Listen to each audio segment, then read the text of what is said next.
మీకు ఎంతో టేస్టీగా ఉండే తోటకూర పుల్లకూర చేసి చూపిస్తాను.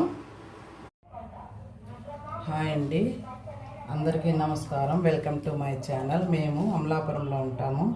ఇక్కడ తోటకూర చాలా ఫ్రెష్గా దొరుకుతుంది. ఇది క్లీన్ చేసి పెట్టిన సగం కట్ట తోటకూర. దీంతో మామిడికాయ వేసి పుల్లకూర చేయబోతున్నాను ఈరోజు. జలుబు దగ్గులు ఉండి నోరు ఏమీ బాగాలేనప్పుడు ఇది చాలా చాలా టేస్టీగా ఉంటుంది. ఒక్క ముద్ద లోపలికి పెట్టుకుంటే వెళ్ళిపోతూనే ఉంటుంది. ఎలా చేయాలో మీకు చూపిస్తాను రండి. చాలా సింపుల్ ఇంగ్రీడియంట్స్. తోటకూర,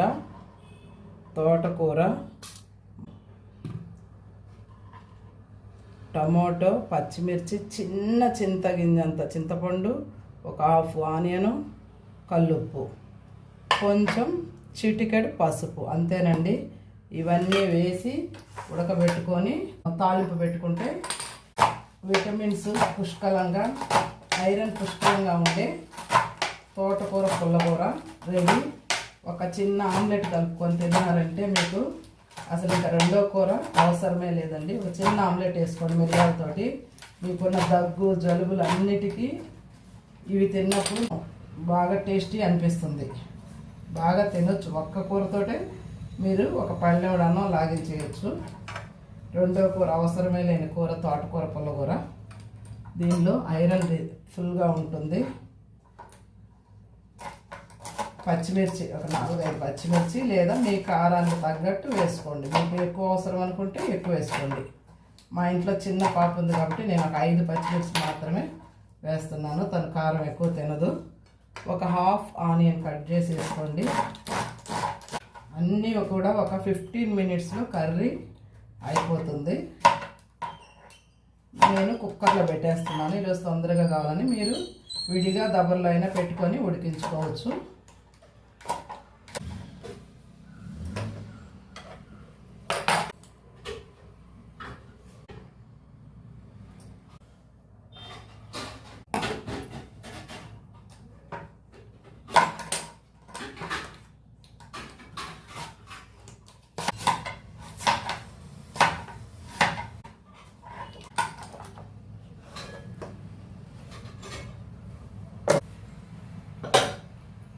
మామిడికాయ సగమే వేసాను. నేను సగం కట్టే తోటకూర వేసాను. ఇద్దరమే ఉన్నాం మేము ప్రజెంట్. అందుకని సగం కట్టే తోటకూర స్టవ్ వేస్తున్నాను. ఒక 3 విజిల్స్ వచ్చిన తర్వాత కుక్కర్ ఆఫ్ చేసుకొని ఎనుపుకొని దాన్ని మెత్తగా ఎనుపుకొని తిరగమాత పెట్టేసుకుంటే తోటకూర పుల్లకూర రెడీ. పుల్లకూరకి 3 విజిల్స్ ఎక్కువ వచ్చాయి. ఆవిరిపోయే వరకు ఉంచి విజిల్ తీయండి. బాగా ఉడికింది. కొంచెం వాటర్ వంపేసి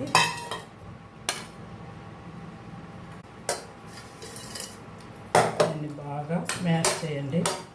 పుల్లకూరని బాగా పప్పు గుత్తితో కానీ ఇలా స్మాషర్తో కానీ, కొంచెం మరీ మెత్తగా అవసరం లేదు కానీ స్మాష్ చేసుకోండి. ఇప్పుడు తాలింపుకి ప్యాన్ పెట్టుకున్నాము. ఆయిల్ కూడా ఎక్కువ అవసరం లేదు. 2 స్పూన్స్ ఆయిల్ చాలు. ఎక్కువ ఆయిల్ వేయాల్సిన అవసరం అయితే లేదు. 2 స్పూన్లు చాలు.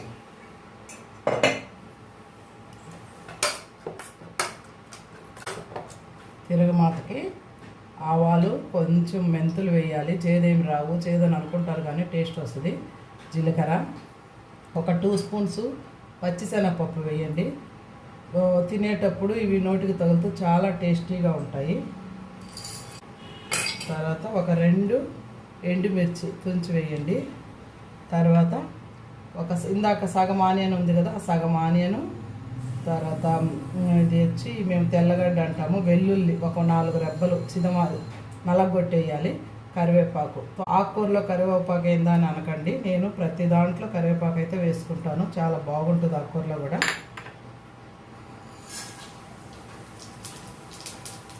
ఇది కొంచెము చిటపటలాడిన తర్వాత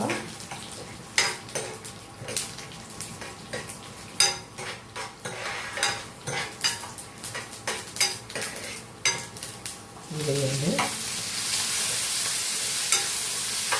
లో ఫ్లేమ్లో పెట్టి కొంచెం ఆనియన్ బాగా వేగాలి. ఆనియన్ బాగా వేగితే కూరకు టేస్ట్ వస్తుంది. తాలింటే ఈ కూరకు మంచి టేస్ట్ వేస్తుంది. మంచి స్మెల్ వస్తుంది. స్మెల్ వస్తుందంటేనే బాగా వేగినట్టు. ఇప్పుడు మనము ఎలుపుకున్న తోటకూర దీంట్లో వేసుకోండి. వాటర్ ఉంటాయి కదా, ఈ వాటర్ కూడా దీంట్లో వేసి నీట్గా వేసేసుకోండి. ఇదేమి ఇంకా ఉడకాల్సిన అవసరం అయితే లేదు. స్టవ్ కట్టండి.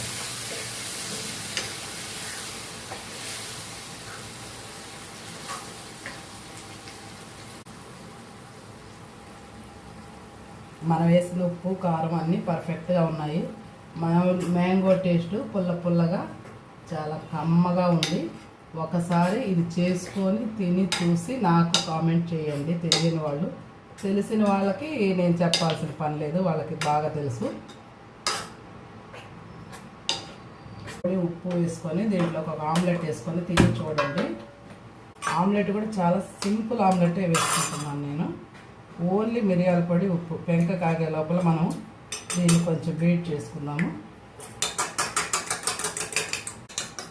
బీట్ చేసుకున్న దాంట్లో కొద్దిగా మిరియాల పొడి, ఇదిగోండి చూడండి,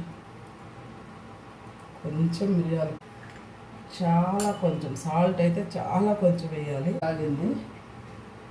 కొద్దిగా ఒక హాఫ్ స్పూను ఆయిల్.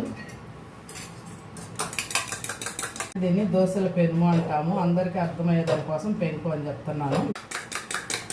ఎంత బాగా బేక్ చేస్తే ఆమ్లెట్ అంత ఫ్లఫీగా వస్తుంది.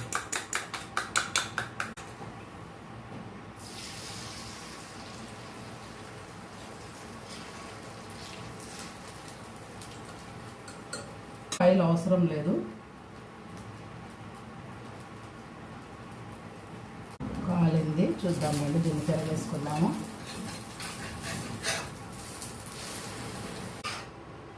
ఆమ్లెట్